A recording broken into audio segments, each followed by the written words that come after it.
In a surprising vote, the Supreme Court reads racial prejudice into the Constitution. And a Gallup poll shows the progressive left pushed a little too far, and they've driven Americans to be more conservative. Hello, I'm Mike Huckabee with your June 13th edition of The Breakdown.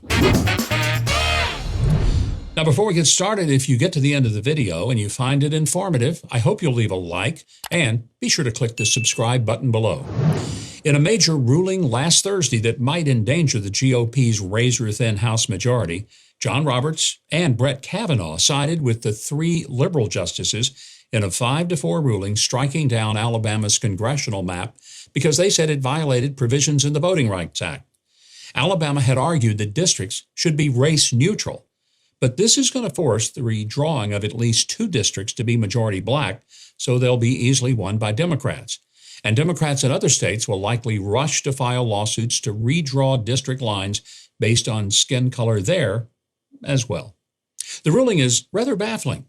Brett Kavanaugh, the supposed conservative and strict constructionist, argued that redistricting by way of race-based criteria does not violate the Constitution, a claim the 4 dissenting actual conservatives strongly disputed.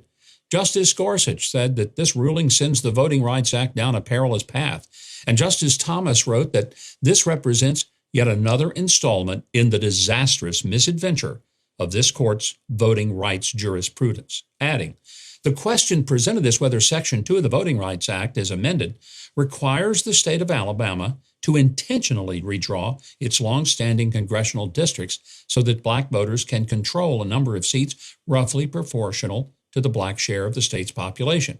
Section 2 demands no such thing, and if it did, the Constitution would not permit it." If for no other reason, this ruling should be suspect because it was celebrated by Attorney General Merrick Garland, who, when he isn't launching politically motivated investigations or ignoring radical leftists who threaten Supreme Court justices, is filing federal lawsuits to try to undo state election integrity laws. Garland declared, "The right to vote is a cornerstone of our democracy, the right from which all other rights ultimately flow." Of course, we all believe that, but it shouldn't be that the courts determine how the districts are drawn for their own purposes. In other news, the Democrats are caught in the catch-22.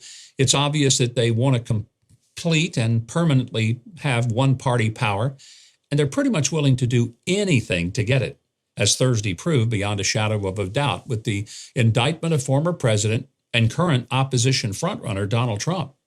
Yet every time they get into power and they enact their policies, none of which work, and many of which fail spectacularly with unendurable misery resulting, they drive Americans away and they lose power.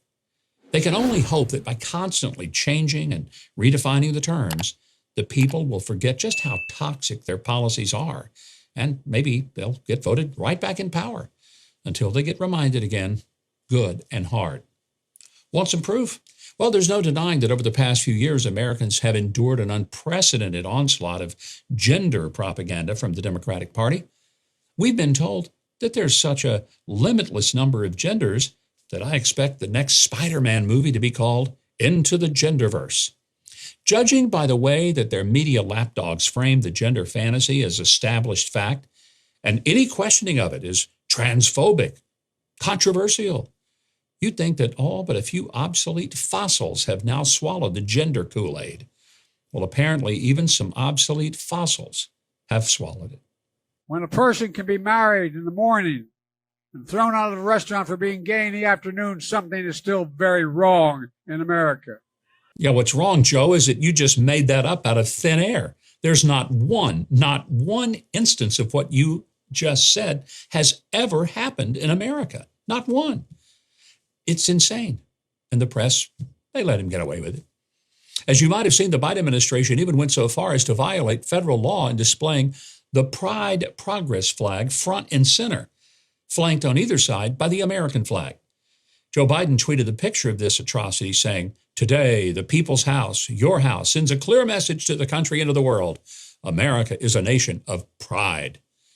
Well, our big tech overlords at YouTube have started suspending accounts for speaking out on it. For example, various Daily Wire host YouTube channels like Matt Walsh, Candace Owens, Jordan Peterson, and others have had their videos combed and hundreds of strikes brought against them by the Google-owned tech giant. Making this even more galling, YouTube recently put out a statement saying that the ability to openly debate political ideas, even those that are controversial or based on disproven assumptions, is core to a functioning democratic society. Clearly, they meant that from the heart. All things considered, it'll be a surprise if anyone sees this video. If you happen to be one of the lucky few who see the video before its likely removal, be sure to type the number 2 in the comments section below. It's tempting to be discouraged by all this noise, but what's the real effect of forcing all this propaganda onto the public? Well, it appears to be gradually convincing more and more Americans that there are only 2 genders, male and female.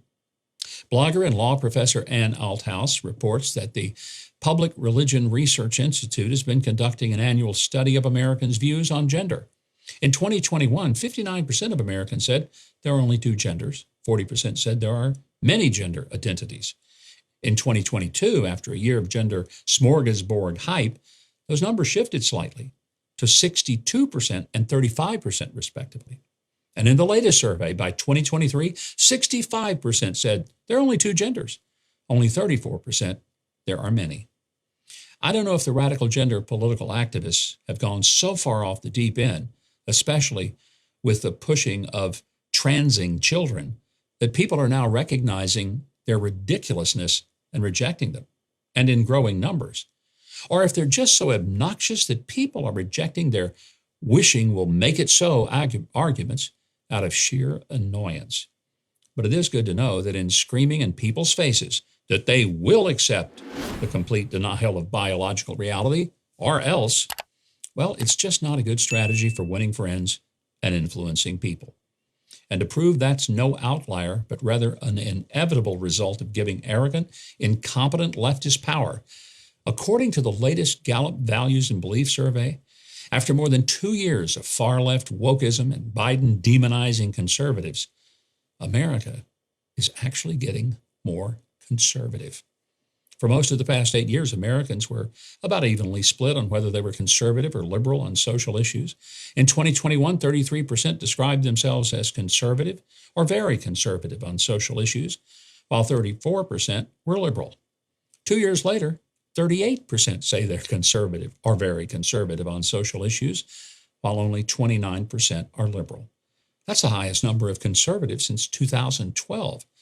In some scary news for Democrats, part of the reason is that a voting bloc that they assume they own, younger voters, is turning to the right. After 2 years of watching Democrats throw open borders, release criminals, castrate kids, put drag queens and porn in elementary schools, and call for aborting babies up until their bar mitzvahs, millennials now self-identify as 40% conservative, 31% moderate, 26% liberal. Well, at least when you say you identify as conservative, the Democrats don't try to castrate you. Well, at least not yet. Thanks for watching. Now, if you found this video informative and you'd like to see more like it, be sure to subscribe to the channel and click the notification bell below. Tune into the Live with Mike live stream this Friday, where I'll cover more of the news and answer your questions live. And if you want more of my news analysis and commentary, you can sign up for my newsletter at MikeHuckabee.com. It's totally free. That's it for this edition of The Breakdown. I'm Mike Huckabee.